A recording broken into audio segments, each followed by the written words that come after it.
Welcome to test knowledge. আজি আমি শিকিম মাইক্ৰ'ছফ্ট এক্সেলৰ বিষয়ে। আজি বেছিক টিউটৰিয়েল আছামিজ মিডিয়ামত গোটেইখিনি পাই যাবা, বেছিক টু এডভান্স লেভেলত শিকিব পাৰিবা। চ' আমি থিয়ৰী আৰু প্ৰেক্টিকেল দুটা একেলগে শিকি থাকিম। আৰু তোমালোকে যদি নতুন হৈ থাকে প্লিজ চেনেলটো ছাবস্ক্ৰাইব কৰিবা, লাইক এণ্ড শ্বেয়াৰ কৰিবা আৰু বেল আইকনটো দবাই থাকিবা যাতে আপলোড কৰিম তোমালোকে যাতে নটিফিকেশ্যনটো পোৱা। চোৱা, আমাৰ আজি আমি শিকিম, ইয়াত আছে সাম, সাবট্ৰেক্ট আৰু কি হয় মাল্টিপ্লিকেশ্যন, ডিভিজন। সামটো কি হয় আমি যোগ কৰা, সাবট্ৰেক্ট মানে কি মাইনাছ কৰা, মাল্টিপ্লিকেশ্যন মানে কি হয় আমি পূৰণ বুলি কওঁ, আৰু ডিভিজনটো আমাৰ কি হয় আমি হৰণ বুলি যে কওঁ। আমি আগত শিকিছিলো, চোৱা এইখিনি বল্ড, ইটালি, আণ্ডাৰলাইন, তোমালোকৰ টেক্সট সৰু ডাঙৰ কৰা, ইয়াৰ ওপৰত তোমালোকৰ টেক্সট এলাইন বুলি য'ত লেফ্ট ৰাইট কোনফালে ল'ব লাগে এইখিনি গোটেইখিনি শিকিছিলো। চ' ইয়াতো আমি ভালকে আকৌ এখন ৰিভিজন কৰিম আৰু লগত আমি থিয়ৰী আৰু প্ৰেক্টিকেল দুটা শিকিম। চোৱা, ফাৰ্ষ্টত আমাৰ প্লাছটো আমাৰ কি হয় সাম, প্লাছ যদি আমি কওঁ সাম এডিশ্যন, এইটো এটাই বুজায়। তোমালোকে চোৱা, আমি ইয়াতে কি লিখিম, যদি সাম কৰিব লাগে আমি ইয়াতে যিকোনো নাম্বাৰ লিখিব পাৰোঁ, 1 2 3 যেনেকুৱা নাম্বাৰ লাগে তুমি লিখিব পাৰা। লিখিলা, তুমি লিখাৰ পিছত বল্ড কৰিব লাগে, বল্ড, ইটালি কৰিব লাগে, ইটালি, আণ্ডাৰলাইন দিব লাগে, আণ্ডাৰলাইন আছে, নালাগিলে তুমি ইয়াৰ পৰা কেনচেল কৰি দিবা।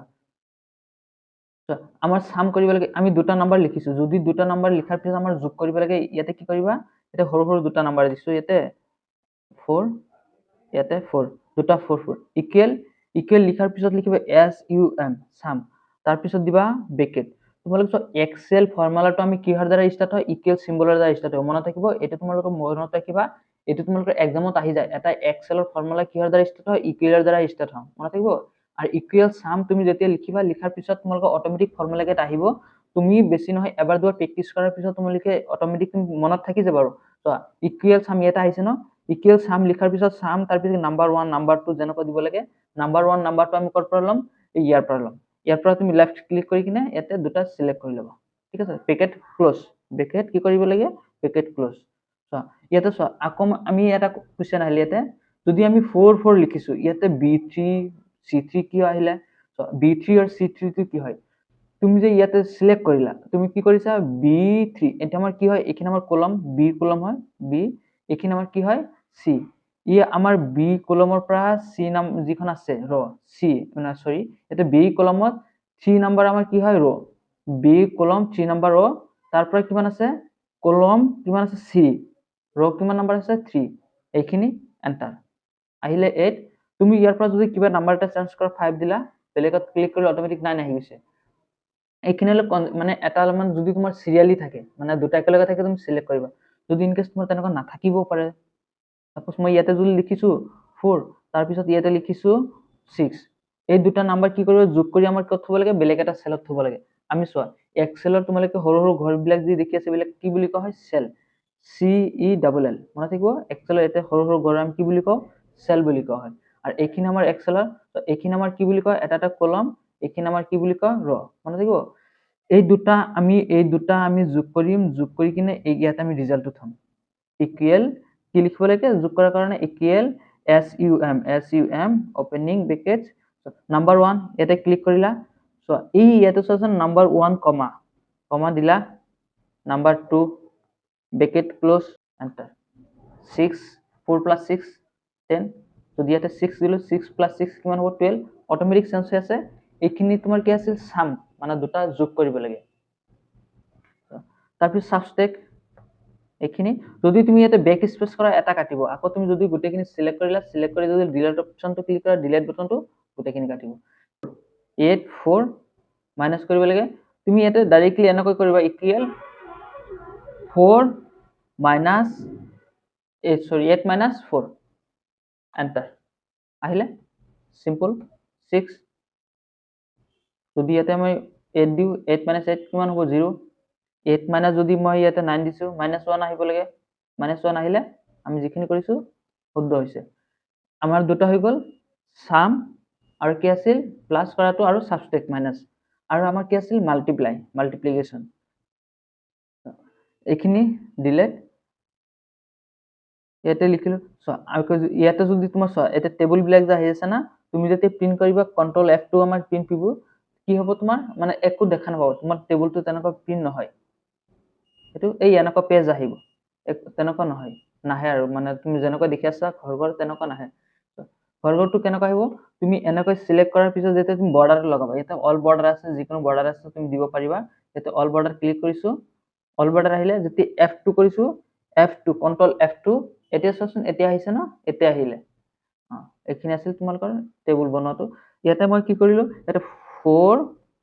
ইয়াতে 6 এই দুটা আমাৰ কি কৰিব লাগে মাল্টিপ্লাই কৰিব লাগে যেটো আমি মাল্টিপ্লিকেশন কি বুলি কওঁ ইয়াতে সৰি ইয়াতে কি লিখিব লাগে মাল্টিপ্লাই নহয় ইয়াতে প্ৰডাক্ট বুলি লিখে PRODUCT প্ৰডাক্ট মানে কি হয় আমি পূৰণ কৰাটো বুজায় এই দুটা সিলেক্ট কৰিলা ব্ৰেকেট ক্লোজ এন্টাৰ 6 4 into 6 কিমান হয় 24 6 into 6 36 আহিলে এখানে তোমাৰ কি আছে এইখিনি হৈ গল তোমাৰ মাল্টিপ্লাই কৰা সেম টু সেম আগত যেনেকৈ কৰিছো এতে 5 into 5 কিমান হ'ব 5 into 5 25 equal product PRODUCT product যদি তুমি স্পেলিংটো মিস্টেক কৰা তেতিয়া তোমাৰ তলত যেনেকৈ ফৰ্মুলা আহি আছে লিখাটো তেনেকৈ নাহে ইকুৱেল এতে ক্লিক কৰিলা কমা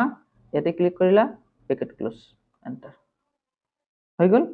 5 into 5 25 5 into 6 কিমান হ'ব 30 আহিলে তাৰ পিছলে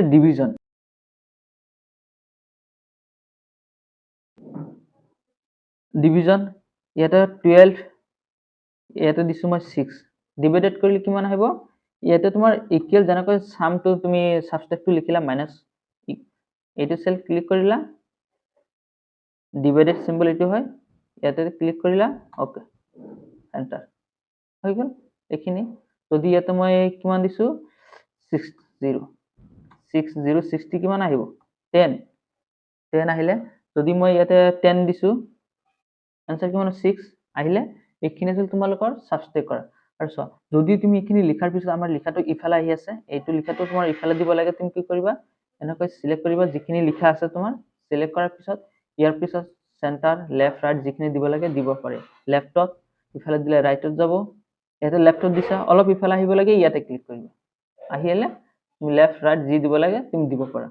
এইখিনি আছিল তোমাৰ বেসিক তাৰ পিছত তুমি ইয়াতে কালাৰ সাইজ মানে তোমালৰ টেক্সট সৰু ডাঙৰ কৰা ইয়াৰ পৰা দিব পাৰা হাইলাইট আছে হাইলাইটও কৰিব পাৰা টেক্সট হাইলাইট যি দিব লাগে দিব পাৰা তাৰ পিছত ইয়াতে কালাৰও আছে তোমাৰ যেনেকৈ কালাৰ লাগে টেবুল কালাৰ এইবিলাক কালাৰও দিব পাৰা এইখিনি আছিল তোমালোকৰ চাৰিটা আজি আমি বেসিক মানে ফাৰ্স্ট তোমালোকৰ এক্সেল স্টাৰ্ট কৰিলো আকৌ ইয়াতে চোৱা যদি ইয়াৰ পৰা এইখিনি সিলেক্ট কৰিলা সিলেক্ট কৰাৰ পিছত যদি ইয়াতে ডাবল লেফট ইয়াতে ডাবল ক্লিক কৰিবা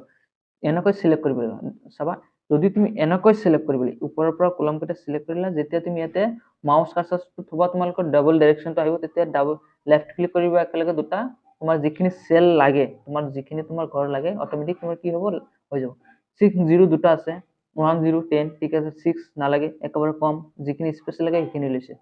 ঠিক আছে ভিডিওটো সম্পূৰ্ণ চোৱাৰ কাৰণে ধন্যবাদ নেক্সট ভিডিওটো আই থাকিম যদি চেনেলটো নতুন হৈ থাকে প্লিজ চেনেলটো সাবস্ক্ৰাইব কৰিব লাইক এন্ড শেয়াৰ কৰিব থ্যাংক ইউ